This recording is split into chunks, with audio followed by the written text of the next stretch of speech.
There was a time a few years ago when I used to spend my afternoons at the local library, not because I was studying or doing anything productive, really. It was just quiet. And I needed quiet back then. I was in between things, jobs, plans, even people. My life felt like a half-written sentence. One rainy afternoon, I was sitting in the corner with a book I wasn't even reading. I just kept flipping the pages, pretending. Across from me was this elderly man, sketching in a worn-out notebook. His hands shook slightly, but the lines he drew were full of life.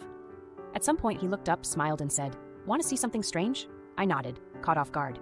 He turned his notebook around. It was a sketch of me, sitting exactly as I was, lost in thought. "You look like someone who's carrying a story," he said. "Drawing helps me understand people. You'd be surprised how many don't even realize they're interesting."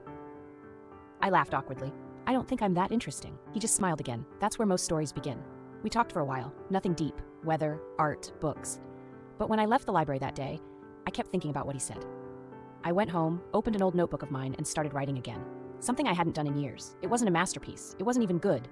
But it was mine. And for the first time in a long time, I felt like I had something to say. I never saw the man again. But I think about him often. How a stranger's simple kindness, a sketch, a sentence, reminded me that I was still becoming, and that maybe we're all stories still being written.